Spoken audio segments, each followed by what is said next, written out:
तो जैसे अभी मैं आपको यहाँ पे न्यूक्लियस के बारे में बता रही थी अभी, और अभी मैंने कहा कि जो न्यूक्लियस होता है, वहाँ पे हमारे पास क्या प्रेज़ेंट होता है, एक थ्रेड लाइक स्ट्रक्चर प्रेज़ेंट होता है, उस थ्रेड लाइक स्ट्रक्चर को हम कहते हैं क्रोमेटिन।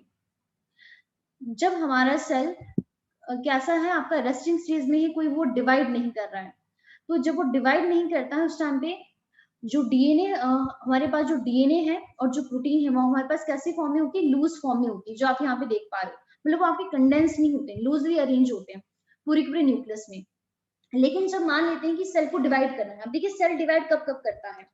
आप एक बहुत एक सिंपल एग्जांपल ले सकते हो। मान लेते हैं कि हमें चोट लग गई है, तो आपने देखा होगा कि जब भी कभी हमें चोट लगती है, तो उसके कुछ दिन बाद ही, मतलब हफ्ता या 3-4 दिन बाद ही क्या होता है, हमारी स्किन ग्रो कर जाती है, हम एकदम नॉर्मल हो जाते हैं, ठीक हो जाते हैं। तो आपने कभी सोचा कि जो हमारी स्किन एकदम नॉर्मल हो गई है, हम कहते हैं कि वो दोबारा वो स्किन आ गई है जो स्किन चली गई थी, वो कैसे आई? सेल ही तो है हमारी स्किन पे। तो जो सेल हमारी उसमें वहां पे थे, उन्होंने डिवाइड किया और हमारी स्किन क्या होगी, दोबारा ग्रो हो गई, रिपेयर हो गई, कहने का मतलब वो है। तो वहां पे वो रिपेयर तो हुई, बट रिपेयर करवाने का काम किसने किया? ये न्यूक्लियस ही करता है सारी की सारी चीजें। तो जब वो हमारे पास वो डिवाइडिंग फेज में होता है ना, कि सेल डिवाइड करता है, तो डिवीजन में मेन रोल इसका न्यूक्लियस का ही देखा जाता है। तो उससे पहले जब वो डिवीजन नहीं कर रहा था, तो हमें न्यूक्लियस के अंदर कुछ ऐसी ऐसी चीजें नजर आई, थ्रेड लाइक स्ट्रक्चर। लेकिन मान लेते कि अब उसको डिवाइड करना है, तो ये सारे क्रोमेटिन आपके ऐसे कंबाइन हो जाते हैं, एकदम कंबाइन कंडेंस हो जाते हैं। और क्रोमेटिन ही कंडेंस होके क्या बनाता है, क्रोमोसोम बनाता है। ये कैसे ऐसा है, बहुत सारे ये थ्रेड है सारे के सारे, और ये सारे थ्रेड कंबाइन होके एक कॉम्पैक्ट स्ट्रक्चर बनाते हैं। और इस कॉम्पैक्ट स्ट्रक्चर को हम कहते हैं क्रोमोसोम। क्रोमोसोम, तो क्रोमोसोम क्या है, क्रोमेटिन ही है, बस ये कि ये लूजली अरेंज है और ये कैसे आपका कॉम्पैक्टली अरेंज है। और ये किससे बनता है, आपका डीएनए से, प्लस यहाँ पे हिस्टोन प्रोटीन होती है, जो उसको क्या करती है, आपस में यहाँ पे कंबाइन करने में हेल्प करती है। अब यहाँ पे जो आप ये वाला डायग्राम देख पा रहे हो, ये आपका एनसीईआरटी का डायग्राम है। तो आप यहाँ पे देख सकते हो, ये देखिए, ये हमारे पास न्यूक्लियर पोर्स दिखाए गए हैं, छोटे छोटे नजर आ रहे हैं आपको, ये आउटर सरफेस पे ये न्यूक्लियर पोर है, ये न्यूक्लियस की मेम्ब्रेन है, न्यूक्लियर मेम्ब्रेन है। और यहाँ पे ये देखिए, इसका जो मैट्रिक्स है न्यूक्लियस का, उसे हम कहते हैं न्यूक्लियोप्लाज्म। और यहाँ पे एक हमारे पास एक डेंस स्ट्रक्चर है, उस डेंस स्ट्रक्चर को हम कहते हैं न्यूक्लियोलस। उसके अलावा आप एक डायग्राम यहाँ पे और देख सकते हो, ये भी न्यूक्लियस का डायग्राम है, टू टू मेम्ब्रेन है, ये हमारे पास ये आउटर मेम्ब्रेन है, और ये हमारे पास क्या है, ये इनर मेम्ब्रेन है। और आउटर और इनर मेम्ब्रेन के बीच में एक स्पेस है, स्पेस को कहते हैं पेरी न्यूक्लियर स्पेस। इसके अलावा जो आउटर मेम्ब्रेन है, उस पे पोर्स है, उस पोर को हम कहते हैं न्यूक्लियर पोर। और आउटर मेम्ब्रेन ही क्या बियर करती है, आरईआर बियर करती है। इसके अलावा ये देखिए यहाँ पे, ये क्या है, दिस आर द क्रोमेटिन, और यही कंडेंस होकर क्या बनाते हैं, क्रोमोसोम्स बनाते हैं। और एक यहाँ पे डेंस बॉल है, इस डेंस बॉल को कहते हैं न्यूक्लियोलस।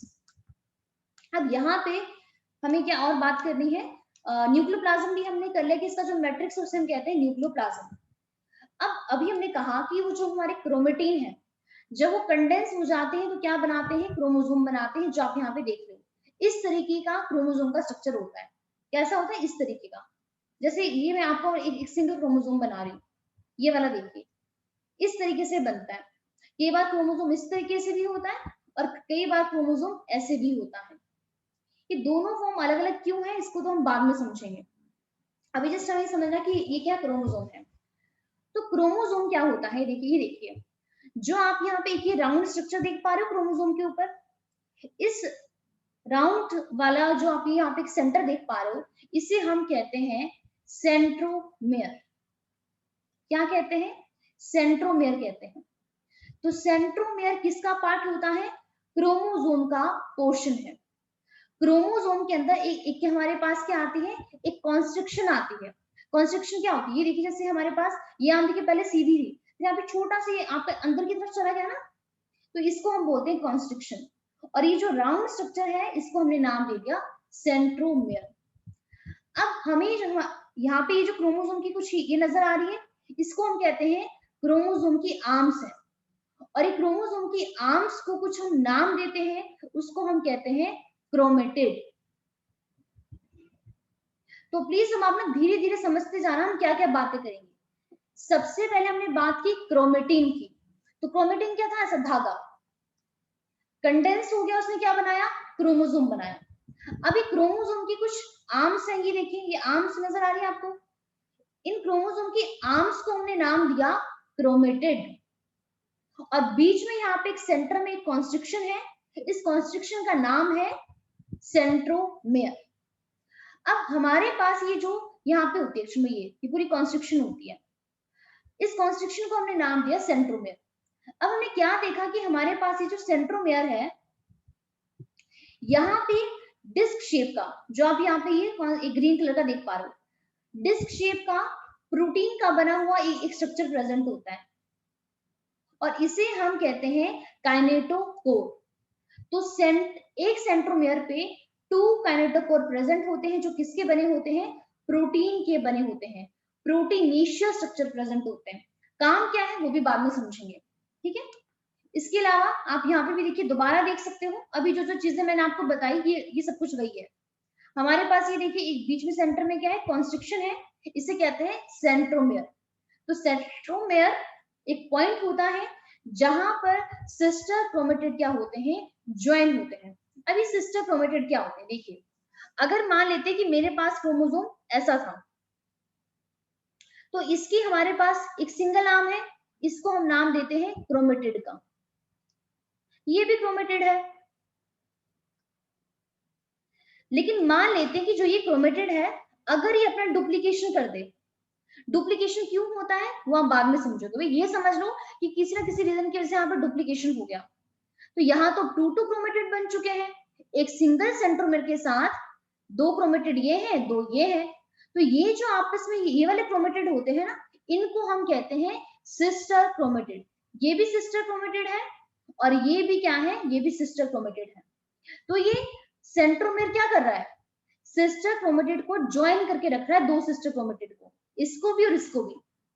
अब यहाँ पे कई बार हम क्या करते हैं, होता क्या है कि हमारे पास ये जो क्रोमोसोम्स होते हैं ना, हमने कई बार क्या देखा कि ये सेंटर में एकदम आपका सेंटर में प्रेजेंट होता है, एकदम सेंटर में, जिसकी वजह से हमारी जो दोनों आर्म्स आती है वो एकदम इक्वल इक्वल होती है।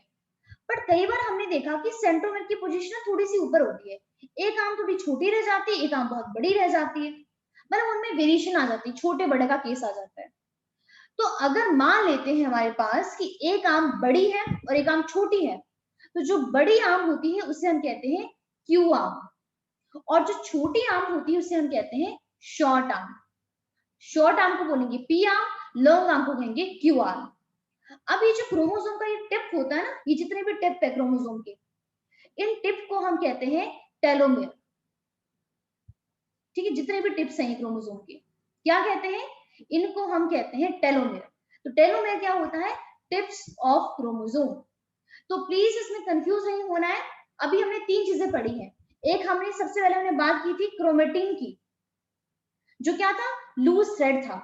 उसके बाद हमने बात की क्रोमोसोम की, जिसको बनाने वाला कौन है, क्रोमेटिन ही है, क्रोमोसोम्स। एंड थर्ड हमने बात की क्रोमेटिड की, टिड, क्रोमेटिड। तो देखिए, क्रोमेटिन अलग है, क्रोमेटिड अलग है, और क्रोमेटिड क्या है, आर्म्स ऑफ द क्रोमोसोम। समझ है आपको। अब उसके बाद यहाँ पे देखिए और क्या क्या चीजें हैं, इस डायग्राम को बाद में करेंगे। अगर हम ह्यूमन सेल की बात करें, तो अगर हम अपनी बॉडी से कोई भी सेल निकाल दे, सबके पास न्यूक्लियस है, आपको बहुत अच्छे तरीके से पता है, हर एक सेल में न्यूक्लियस है, और हर एक सेल में फिर क्या होगा, क्रोमोसोम भी होगा। तो हम जो ह्यूमन बीइंग है, हम ह्यूमन बीइंग में टोटल कितने क्रोमोसोम्स होते हैं, 23 पेयर होता है क्रोमोसोम का। कितना पेयर, 23 पेयर, मतलब 46 क्रोमोसोम।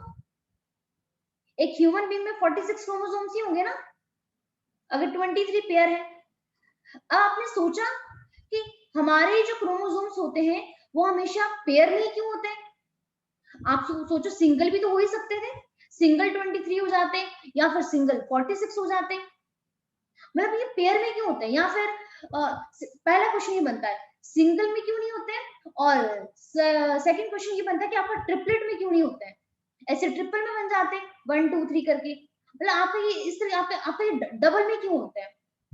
आपने सोचा कभी इसके बारे में कि हम हमेशा एक लाइन को रट्टा लगाते हैं कि humans have 23 pair of chromosomes, 23 pair होते हैं, पेयर ही होते हैं मतलब, सिंगल में नहीं हम कभी बात करते हैं, या फिर ट्रिपलेट में बात नहीं करते हैं?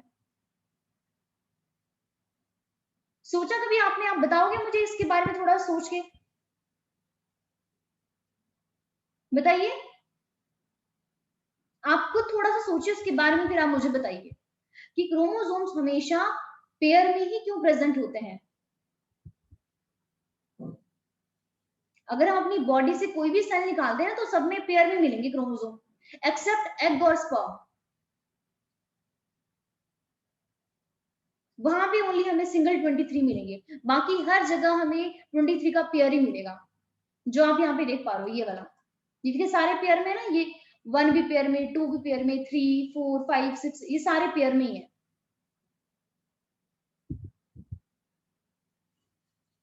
कोई आंसर देना चाहते हैं इसके बारे में? अमनजू, दिव्यम, कोमल, परिणीति, स्वागत। पहले तो ये बताइए आपको मेरा क्वेश्चन भी समझ आया पहले, जो मैंने क्वेश्चन पूछा है आपसे?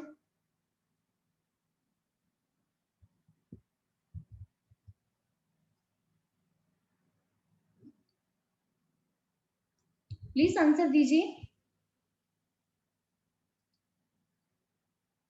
ओके, क्वेश्चन समझ आ गया। ओके, कोई बात नहीं, थोड़ा सा दिमाग लगाइए, कुछ तो आंसर दीजिए, गलत ही होगा।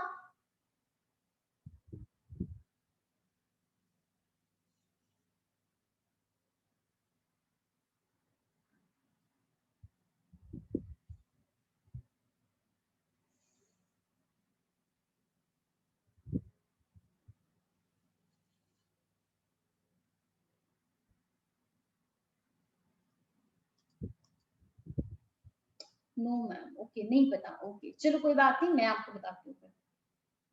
अब देखिए, अभी मैंने आपसे क्वेश्चन पूछा कि क्रोमोसोम्स हमेशा पेयर में ही क्यों होते हैं, सिंगल में या फिर ट्रिपल में क्यों नहीं है। तो आप ही मुझे इस क्वेश्चन का आंसर दीजिए।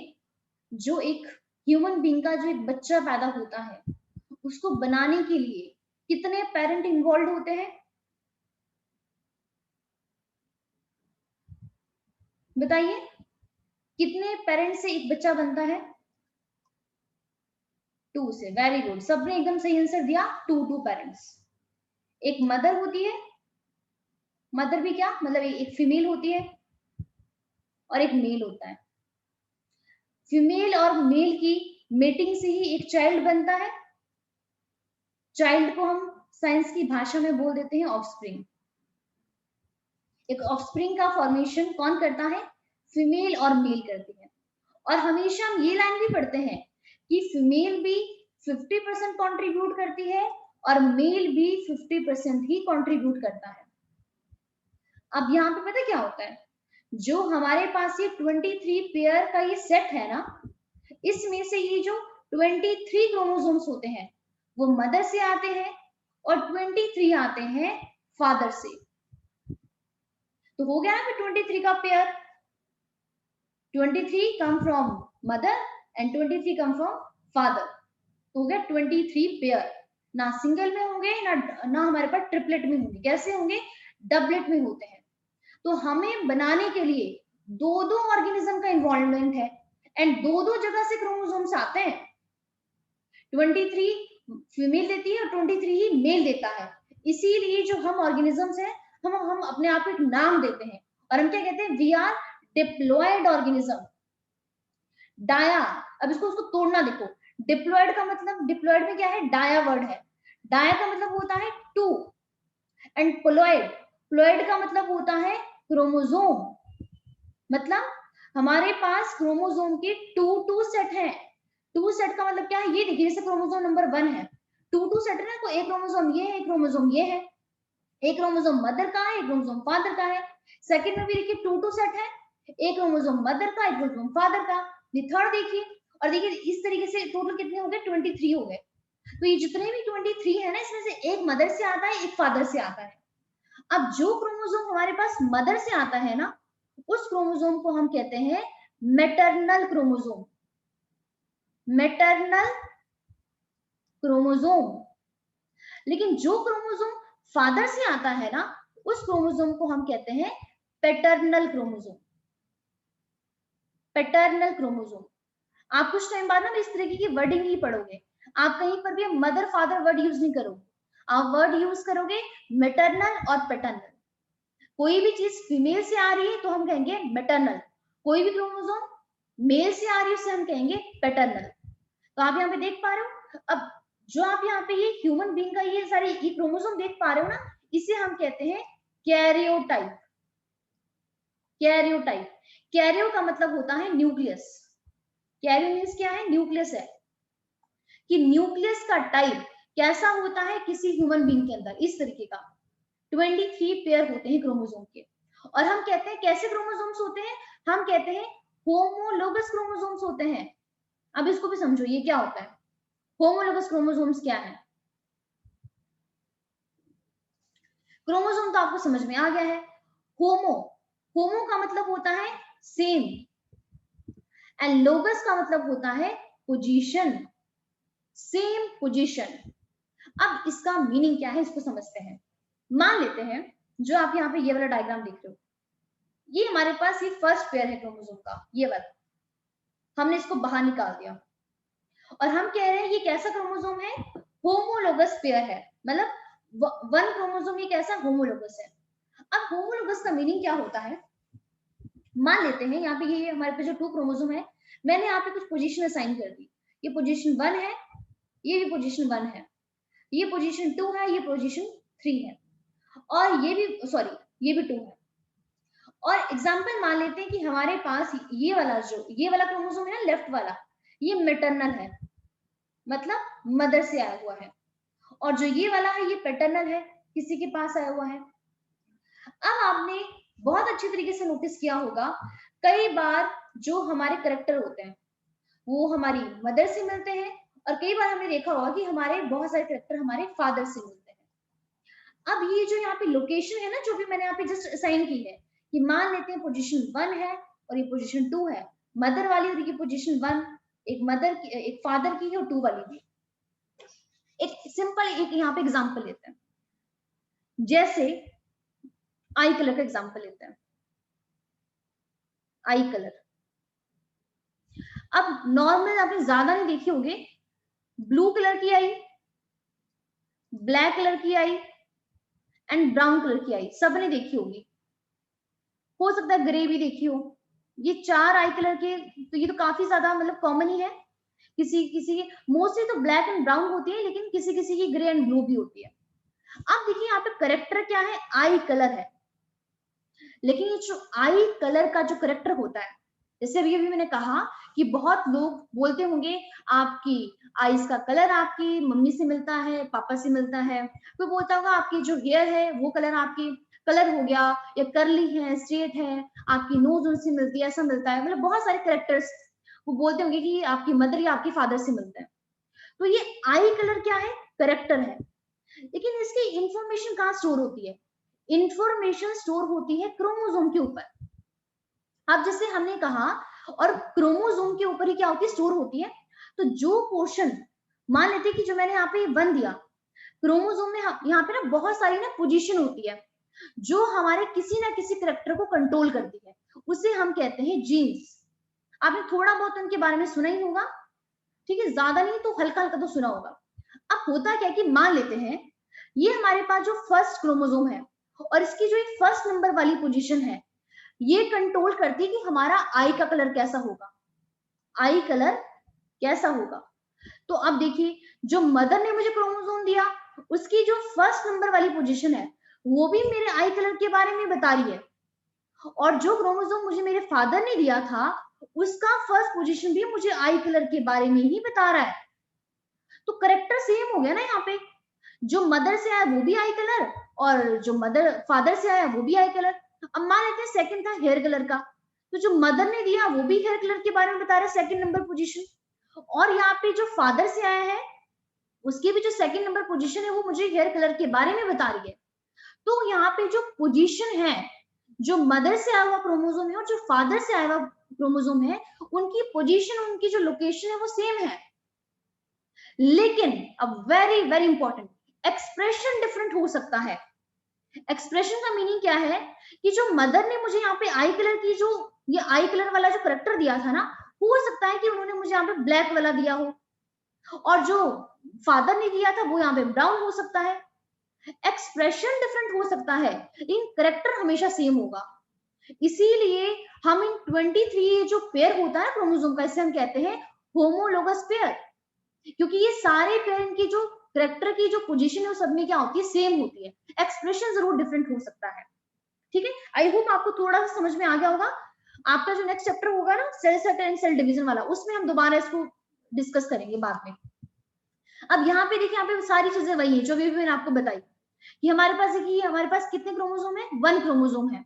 ये सेंटर में एक इसकी कॉन्स्ट्रक्शन है, इसे हम कहते हैं सेंट्रोमियर। इसकी आर्म है, इस आर्म को हम कहते हैं क्रोमेटिड कहते हैं, और इसका जो टिप है, इस टिप को कहते हैं टेलोमियर। अब कई बार क्या होता है, जो हमारे पास ये आर्म जो होती है क्रोमोसोम की, जिसे हम कहते हैं क्रोमेटिड, ये डुप्लीकेट कर जाती है।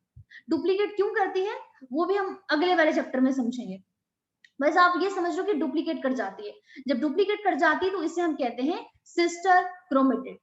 लेकिन अभी भी इन दोनों की दोनों आर्म्स को ओनली सिंगल सेंट्रोमियर ही यहाँ पे कनेक्ट करके रखना है। इसीलिए हमारे पास ये भी क्रोमोसोम एक ही है और ये भी क्रोमोसोम नंबर 1 ही है। जहां पर जितने सेंट्रोमियर होते हैं उतने ही क्रोमोसोम का नंबर होता है। अब हमने कहा था कि ये देखिए, हमारे पास ये जो सेंट्रोमियर है, इसके साइड में क्या होता है, डिस्क शेप का और प्रोटीन का बना हुआ एक स्ट्रक्चर होता है। उस प्रोटीन के बने हुए स्ट्रक्चर को हम कहते हैं काइनेटोकोर। ठीक है, तो काइनेटोकोर क्या होता है, प्रोटीन का बना हुआ स्ट्रक्चर होता है। लेकिन सबसे इंपॉर्टेंट चीज ये है कि जो हमारी बॉडी में जो क्रोमोसोम्स होते हैं ना, जितने भी क्रोमोसोम्स होते हैं, वो कभी भी सेम नहीं होते हैं। हमने क्या देखा कि जो हमारे जो सेल है उसमें डिफरेंट डिफरेंट टाइप के क्रोमोसोम्स हैं, और हमें वहां पे 4 टाइप के क्रोमोसोम्स देखने को मिले हैं। कौन कौन से, एक होते हैं मेटासेंट्रिक, सेकंड होते हैं सब मेटासेंट्रिक, थर्ड होते हैं एक्रोसेंट्रिक, एंड फोर्थ होते हैं टीलोसेंट्रिक। एक्चुअली टीलोसेंट्रिक नहीं होते हैं ह्यूमन बीइंग में, बाकी एक्रो भी होते हैं, सब भी होते हैं, और आपके पास मेटासेंट्रिक भी होते हैं। ह्यूमन बीइंग में नहीं होते टेलोसेंट्रिक, बाकी एनिमल्स में होते हैं। अब देखिए मेटासेंट्रिक का मतलब क्या है। अगर सेंट्रोमियर एकदम कहाँ प्रेजेंट है, सेंटर में प्रेजेंट है, कि हमारे पास ये जो आर्म्स है क्रोमोसोम की दोनों आर्म्स क्या है, एकदम इक्वल है, तो उसे कहते हैं मेटासेंट्रिक क्रोमोसोम। सब मेटासेंट्रिक क्या होता है, ये अगर सेंटर में थोड़ा सा शिफ्ट हो गया ऊपर की तरफ, और ऊपर की तरफ शिफ्ट होने की वजह से हमारे पास ये जो 1 आर्म थी ना क्रोमोसोम की, थोड़ी सी शॉर्ट हो गई है इसके कंपैरिजन में, उसे कहते हैं सब मेटासेंट्रिक। पर ज्यादा छोटी नहीं हुई, पर थोड़ी सी छोटी हो गई है, अनइक्वल है। और इसके अलावा एक आते हैं इक्रोसेंट्रिक, कि सेंटर में इतना ज्यादा शिफ्ट हो गया ऊपर की तरफ कि एक 2 आर्म तो बिल्कुल ही छोटी सी लगी और एक आर्म बहुत ही बड़ी हो गई है, इसे कहते हैं एक्रोसेंट्रिक। और टेलोसेंट्रिक तो क्या कहता है कि सेंटर में आपका टिप पे जाके टर्मिनल पे ही पहुंच गया है। ठीक है, तो हमारे पास ये 4 टाइप के क्या है, क्रोमोसोम्स हमें देखने को मिलते हैं किसी भी सेल के अंदर। कौन कौन से, मेटा, सब मेटा, एक्रो, और लास्ट आते हैं टीलोसेंट्रिक। और ये कौन डिसाइड करता है, उसकी सेंट्रोमियर की पोजीशन। तो यूकैरियोटिक क्रोमोसोम में 4 टाइप्स के क्रोमोसोम्स होते हैं on the basis of the centromere. ठीक है, आई होप अब आपको ये सारी चीजें समझ में आ गई होगी। ये देखिए हमारे पास ये ना उसका हुआ है, एनसीईआरटी का डायग्राम है ये वाला। यहाँ पे देखिए, ये हमारे पास क्या है, ये है मेटासेंट्रिक क्रोमोसोम्स। कहाँ पे हमारे पास एकदम, सॉरी सेंट्रोमियर कहाँ पे है, सेंटर में, दोनों के दोनों आर्म्स कैसी इक्वल है। उसके अलावा हमारे पास जो टिप होता है ना क्रोमोसोम का, एक उसके साथ यहाँ पे एक सैटेलाइट डीएनए भी होता है। काम क्या होता है इसको मैं आपको बाद में बताऊंगी। अब यहाँ पे देखिए, हमारे पास एक आर्म शॉर्ट हो गई और एक थोड़ी बड़ी हो गई है, इसे कहते हैं एक्रोसेंट्रिक।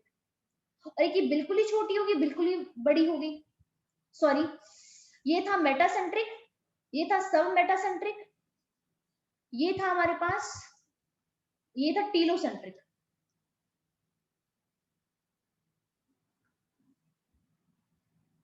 मेटासेंट्रिक, सब मेटासेंट्रिक, वेट मुझे तो थोड़ा कंफ्यूजन हो रहा है।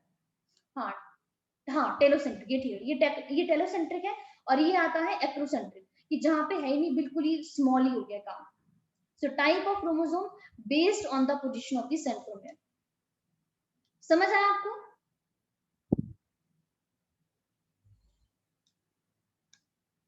बताइए,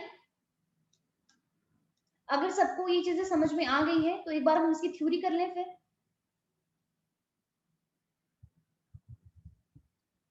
अगर स्ट्रक्चर सबको समझ में आ गए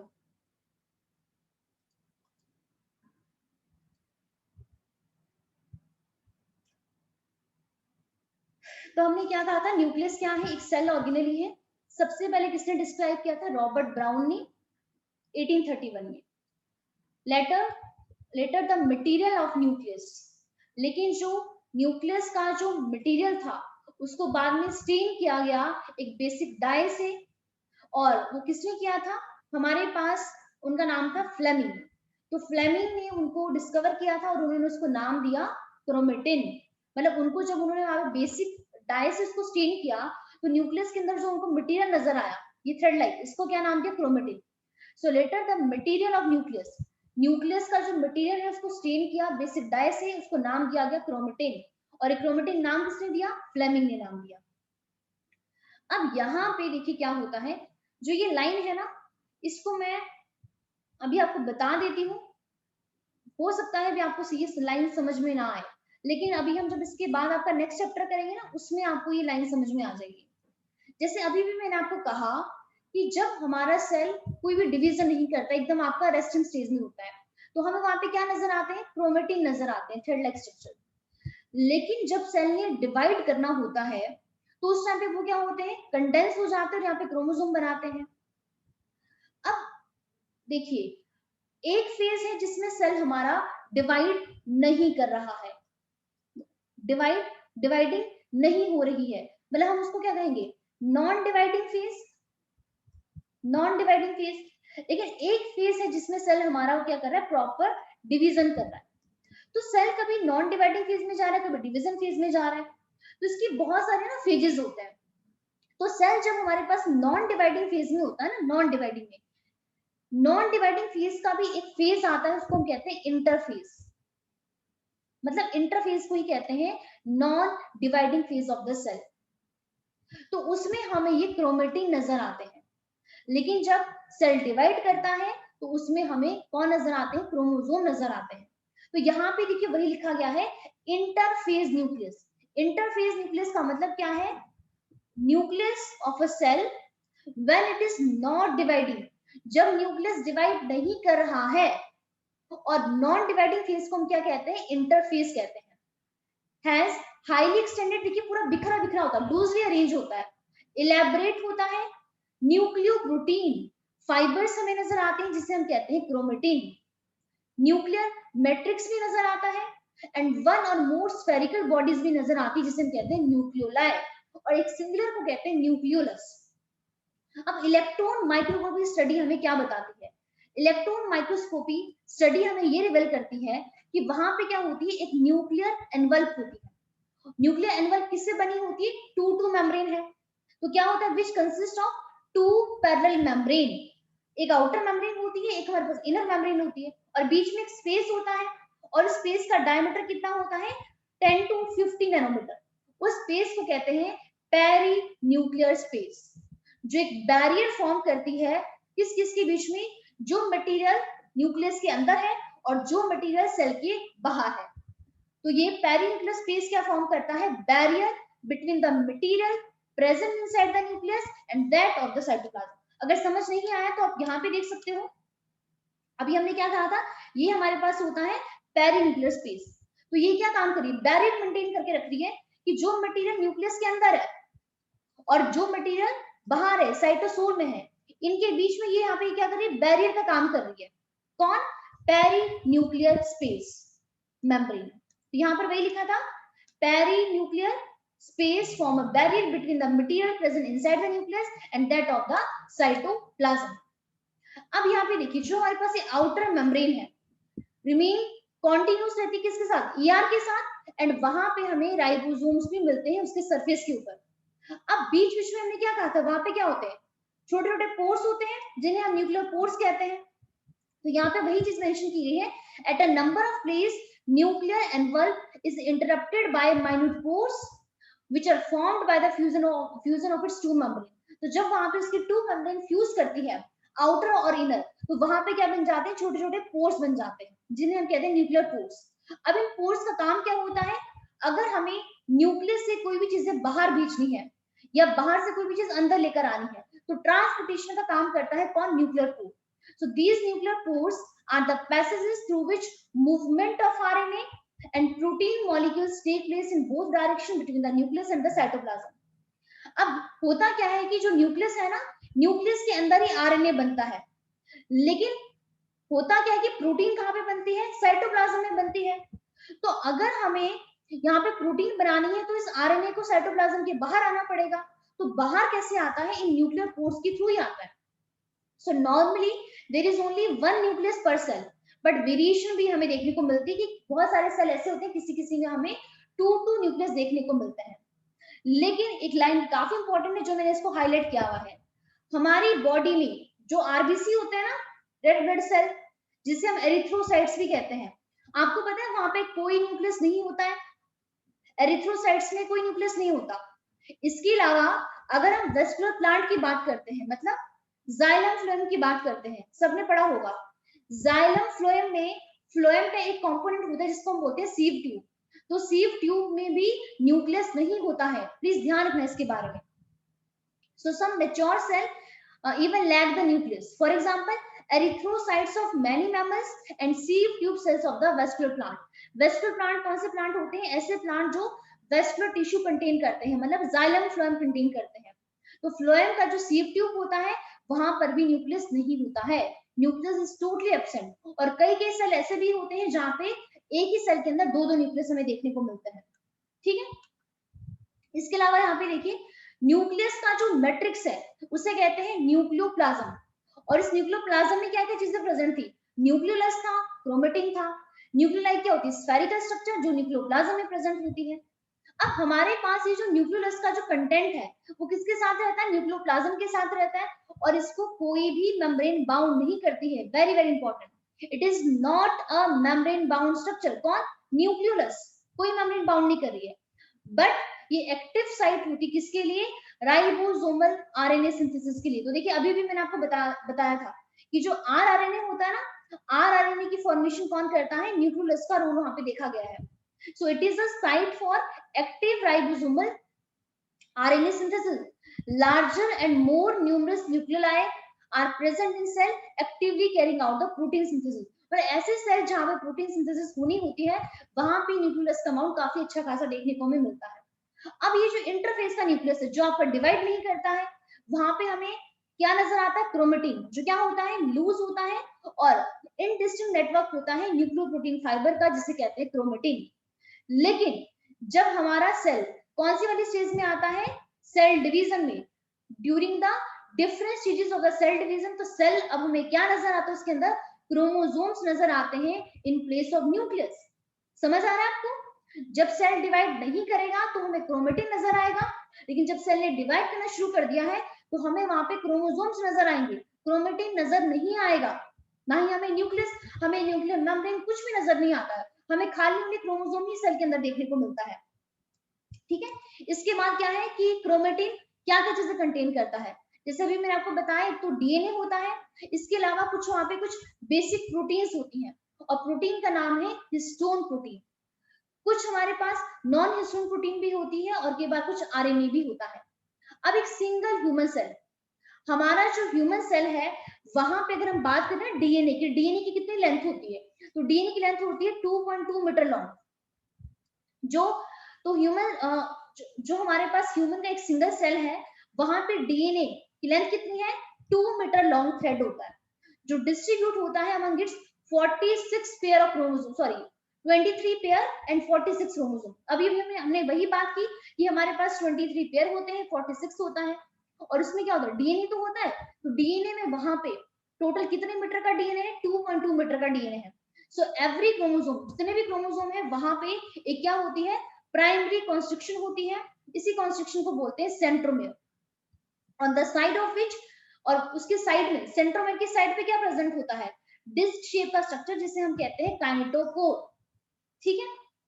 अब हमने कहा कि based on the position of centromere, chromosomes को हम यहाँ पे 4 कैटेगरीज के अंदर डिवाइड करते हैं. कौन कौन सी है? मेटासेंट्रिक, जहां पे सेंट्रोमियर बीच में था और 2 आर्म्स क्या थी? इक्वल थी. मिडल में सेंट्रोमियर है, 2 इक्वल आर्म्स बनती है.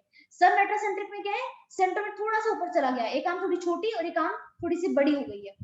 तो यहाँ पे सेंटर में slightly away from middle, middle से थोड़ा सा ऊपर चला गया है, तो वन आर्म शॉर्ट हो जाती है और वन आर्म आपकी लॉन्गर हो जाती है। बट एक्रोसेंट्रिक में क्या होता है, बिल्कुल ही टिप पे चला जाता है, जिसकी वजह एक बिल्कुल ही छोटी और एक बहुत ही बड़ी। तो एक्रोसेंट्रिक में क्या होता है, centromere is situated close to its end, अपने एंड पे पहुंच जाता है, जिसकी वजह से एक आपकी छोटी सी रह जाती है और एक हमारे पास वेरी लॉन्ग आर्म हमें देखने को मिलती है। एंड टेलोसेंट्रिक में क्या होता है, एकदम टर्मिनल पे आ जाता है हमारे पास कौन, सेंट्रोमियर।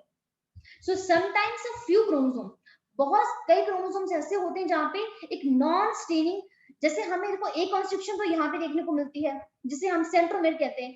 कई बार हमने क्या देखा कि हमें एक कॉन्स्ट्रिक्शन और देखने को मिलती है उसके टिप पे, और उस कॉन्स्ट्रिक्शन को हम बोलते हैं सेकेंडरी कॉन्स्ट्रिक्शन, और इसी और वहीं पे सैटेलाइट डीएनए होता है।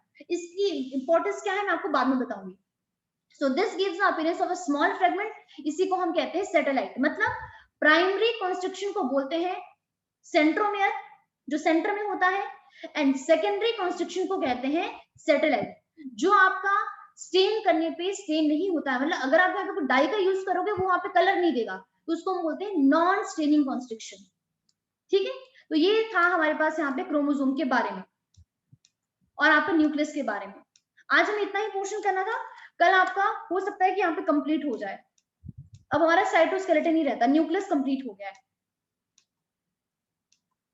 और सेशन भी कंप्लीट होने वाला, 1 मिनट ही रह गया है। तो प्लीज आपको समझ आया, किसी को कोई भी डाउट है न्यूक्लियस में, क्रोमोसोम में, क्रोमोसोम के टाइप्स में, तो प्लीज आप मुझसे पूछ सकते हो।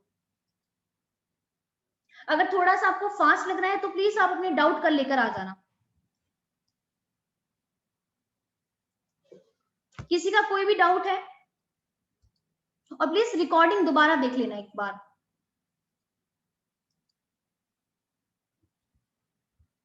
बताइए,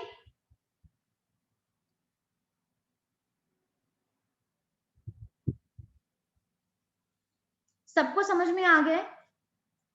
कोई डाउट है किसी का?